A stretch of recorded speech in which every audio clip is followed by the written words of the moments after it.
Donnie and Dolly. The team is supported by ableauctions.ca. Closing your business? We can help. It is Tuesday, and all of our guests today are brought to you by our title sponsor. Love having them aboard. Able Auctions. ableauctions.ca. Apparently the Flyers have had a practice facility, just before we get to Ian Furness, have had a practice facility in New Jersey since the 1980s. Again, you guys just, like, especially Ryan, because I was told the story about talking back at a practice facility. And the story. I was told, Gather around. I can't tell you who, but you guys just, you don't believe any of it. Forget about you. You should have known that. It's that guy.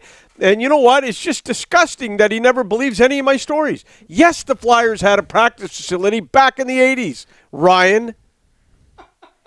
Man, oh man. Scott from Coquitlam, Delaney's. I worked the last provincial election with electronic voting. It was great because you could send anybody to any table. It helped the line move faster. Don is right. Again, Scott from Coquitlam. Let's get him a hat or a T-shirt or something. That's right. Ian Furness joining us now, KGR Sports Radio down in Seattle and the Kraken Hockey Network. All sorts of sports news going on down there. Ian, thanks for doing this, sir. How are you? Were you eligible to vote? I know your mother is Canadian. Oh, yeah. Right. No, I gave up my dual citizenship a while ago. So my mom and my sisters, I think, all retained theirs, if I'm not mistaken. Hey, before we resume to our normal busting chops, which I really want to do because I got a lot to say to you guys. Trust me, that's been building up for months. Okay, all right. In all seriousness, heartfelt condolences to everybody up there north of the border and Filipino community. And, I kind of feel like Vancouver and that area is our second home. I spent so many summers up with relatives. And whether it was in Seashelt or North Van or wherever, we had folks living. So that hit home for a lot of us the other day. So hope everyone is on the mend up there, but tragic situation. So that said, let's go, fellas. Yeah. Well said, and God bless everyone. And a tough term, but we're going to take it. Dan Bylsma. We haven't talked to you since his firing. So the Kraken fire, Dan Bylsma. Have you seen Rick Tocchet in the Seattle area at all? I just had a beer with him at the 32 Bar and Grill at the Kraken. Wait for it, Rick. Practice facility. Yes. Big time NHL teams have those actual practice facilities. They don't. Kraken do not practice at University of Washington or Seattle U or Seattle Pacific. They actually practice in a beautiful facility, and they got a great restaurant and bar. All the junior, all the minor hockey parents that come down and play down in those tournaments. Donnie, you should come down. Yep. Great little bar restaurant. I just had a pint with him the other day. Great guy, Rick Tocchet. Great guy, Rick. Great guy. He's a good guy. Well, our understanding is that his son lives down there, and there's a vacancy. So automatically we're making that connection. So what went wrong for Dan Bylsma 1 year in? Yeah, it just wasn't a fit. It just didn't work. And I guess what went wrong, we had Ron Francis. I had Ron Francis on my radio show last Tuesday, I guess it was. And, he had said this a couple times during the course of the season as well. He wasn't real happy with some of the structure, especially in the defensive end, I think. Power play struggled mightily throughout the season. Now, that wasn't necessarily him as much as it was Jessica Campbell and Bob Woods who kind of run the power play. But it just never worked. And I know just talking to Ron, this wasn't like a thing that they just decided at the end of the season. It had been building for a while. And I don't know, with Disco, man, he's a good guy. It just didn't work. And if you watch that team play, they took steps backwards as opposed to forwards this year. I don't know if the game's changed. Guy that had great success back with the Penguins in the day and had been out of it for 7 years and kind of got back into it. Maybe the evolution of the game, some of the things that are used now in terms of numbers and analytics, and maybe it just wasn't his thing. But I know that from Ron's standpoint, he just wasn't happy a good chunk of the season. We had him on our hockey network on the TV show a number of times, and it was kind of really apparent that they weren't going in the same direction. And listen, the one thing about this team, and Todd Leiweke, who is the CEO, used to run the Seattle Seahawks, as you guys know, and then he went to Tampa, and he's tight with Yzerman and stuff. But I actually worked in Vancouver for a while. Todd ran the Seahawks, and he kind of brought a guy in named Mike Holmgren. He also was there when there's some decisions made to move on from Holmgren hired Jim Mora, and after 1 year, it wasn't working with Jim Mora. It was really apparent, and Todd had to go to ownership, Paul Allen, and say, we're going to have to pay $19 for a guy not to coach, and they hired a guy by the name of Pete Carroll. I think Todd had to do that. Now, Disco wasn't making $19 million, but he had to go to Sam Holloway and the ownership group and say, courtesy of Ron, it's not working, and we need to pay now 3 coaches coming up starting next season. Todd's not afraid to make those tough decisions, those big moves, because he's very aggressive, and I like it. I think if you're a Kraken fan, you have to be happy with the fact that they're not going to stay complacent. I wanted to ask you about Jessica Campbell and Jason Botterill, but I got to ask, what's with Disco?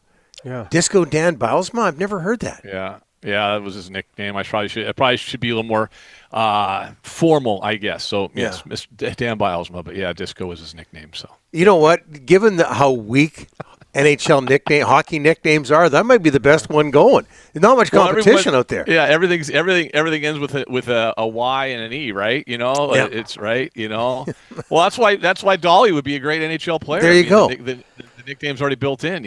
I like Disco. John Travolta. He was great. You know it. I love John Travolta. Saturday Night Fever. Was Dan Bylsma in Saturday Night Fever? Who didn't like John Travolta? What was the dance? Is it like that? How was it, Rick? Why did it go? Yeah. There you go. There you go. Grease. Grease. Grease is the word. Was it Grease or was it Saturday Night? Saturday Night Fever. Right. Oh, he was great. He was great in Grease too. He could move. Face John Off. Travolta could move, boy. He could move. Right. Phenomenon. That's his best movie. Have you seen that one? No, I can't say I have. I love John Travolta. Remember Face Off with Face Off was good. Nicolas Cage? Oh, yeah. That's a great movie. Yeah. Oh, movie. yeah. I might actually saw that in the theater back in the day. So Pulp Fiction wasn't bad either. Take it away, Rick. Hey, we're from Disco, John Travolta. Listen. Yeah. We're going to stay with hockey. What about the announcement?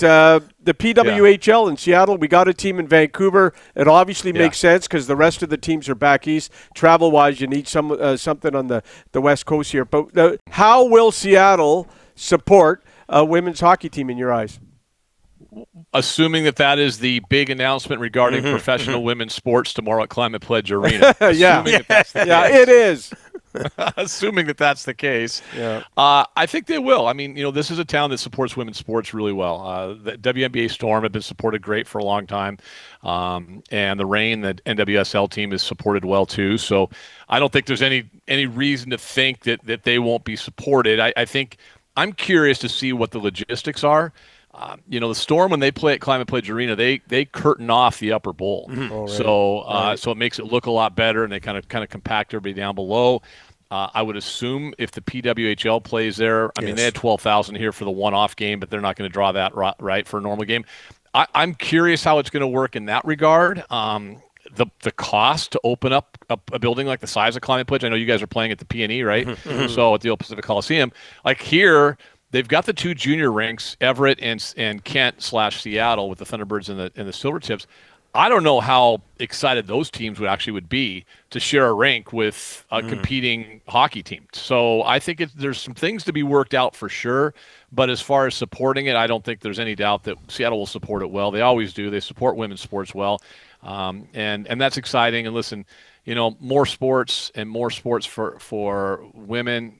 100% thumbs up. Let's go. Let's make it happen.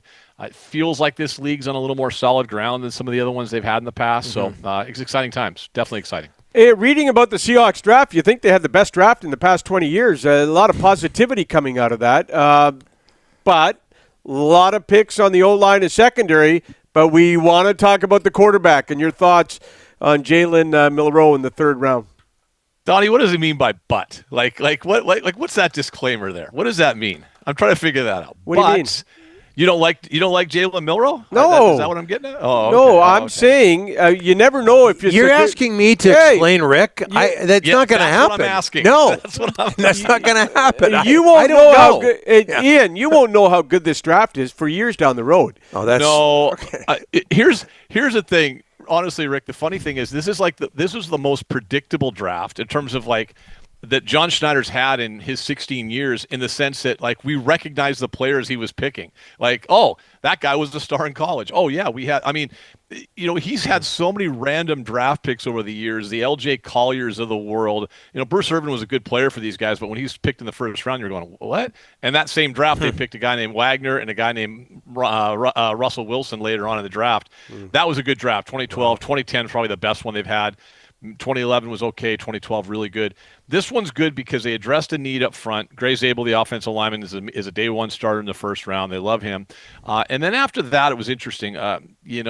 Imanawari is the safety. He reminds people of Cam Chancellor. He's built like Cam Chancellor. Mike McDonald, as far as his defense, if you remember in Baltimore, he's got Kyle Hamilton, a huge safety. They'll go what they call big nickel sometimes. Farhan can come in and explain to you guys what that means, but that's what it is. They like to use that type of player. He fits the McDonald defense.